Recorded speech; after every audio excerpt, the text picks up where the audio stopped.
Napenda football sana na nilianza kuipenda nikiwa mdogo.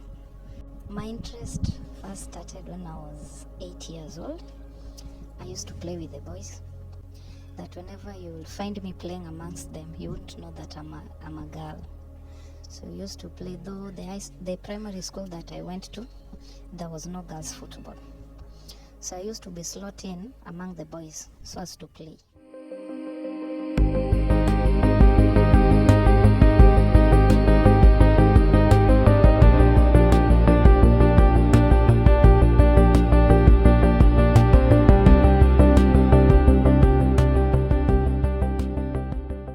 Football, the pride of our communities, the dream of many. Yet behind the cheers and trophies lies a hidden crisis where the promise of talent becomes a trap for vulnerable girls. When I used to see other people playing, niligeniwa interest. In Migori County, we meet Jessica Atieno, though not a real name, who joined football at just 8 years old. Mimi nilianza ball nikiwa mtoto, nilikuwa 8 years old. Lakini vile nilikuwa naendelea, nika realize kuna wakati mwingine hata kama mimi ni superstar, sichaguliwi kwenda kucheza. Nikauliza wenzangu, hao wanafanyaje? Mazoezi naenda, kila kitu nafanya, kufunga nikipata chance nafunga, lakini hakuna chance nilikuwa napewa. Ndio akaniambia nikuwe tu close na coach. But the same people meant to nurture her gift betrayed that trust, leaving scars deeper than the game itself. Nikakuwa girlfriend ya coach. Kwa bahati mbaya nikashika ball. Hata saa hii siishi na wazazi kwa sababu kwa good terms. Bahati mbaya hiyo coach alikataa ati ball sio yake. So nimebaki tu nikilea. In Kisumu, a former soccer star turned coach says Jessica's story mirrors what she sees daily.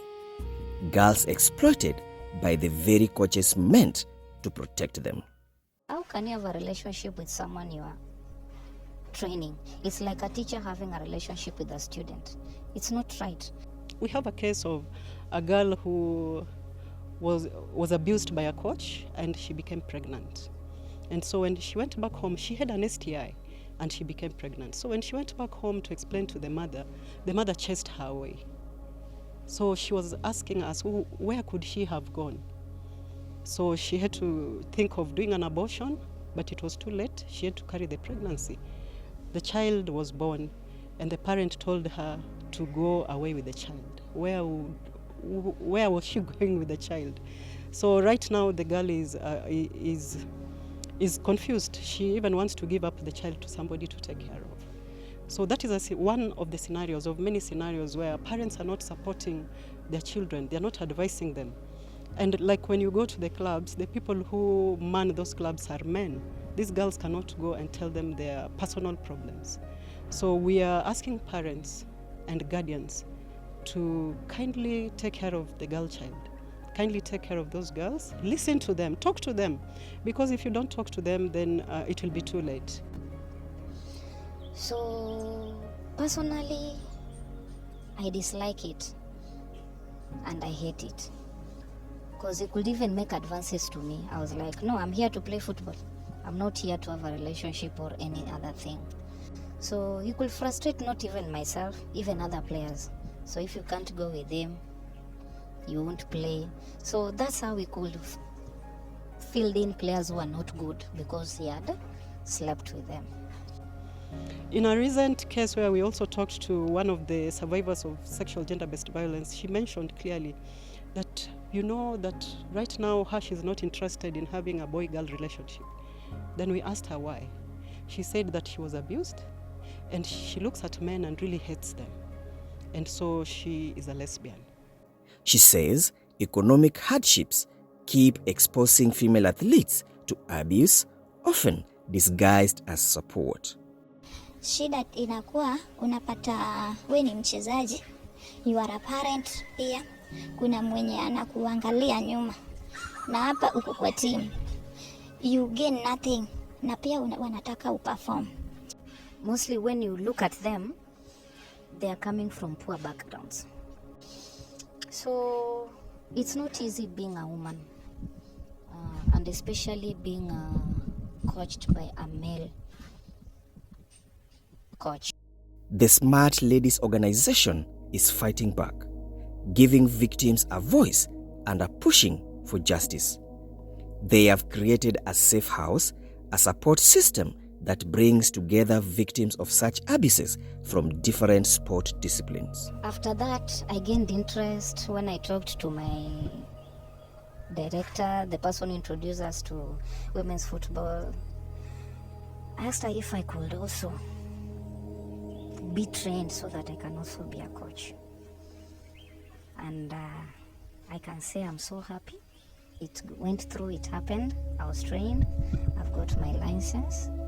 Her group now trains young players and monitors recruitment, hoping to rebuild trust in women's football. Then the federation, I still blame the federation. They are training more men than women, which is wrong. They should train women referees and women coaches. And the Ministry of Sports, I know that, for example, in Football Kenya Federation, there's a policy that there has to be a woman assistant coach or head coach in every club. But that is not happening. We are still seeing coaches, 2 coaches as head coach and assistant, and the whole of the technical bench has male coaches. And these girls must give in to some of them. So we are asking, how do we proceed?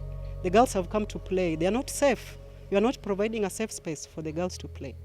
How do we continue? We need the government to monitor and to interrogate the coaches that are taking care of girls in any other sport, so that there are people who are vetted and people who qualified and people who are taken through a safeguarding training and they're certified.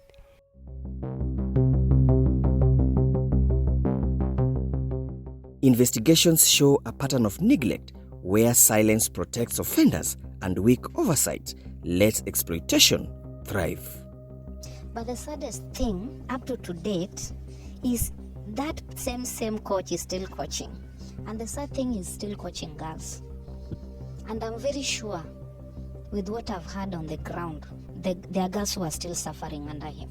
I'm sure even if you take your time to go to the school that he is in now and talk to the girls, you'll find 3 or 4 cases, if I'm not wrong, of an abuse from him. Their courage and that of many others is a call to reform the sport we celebrate.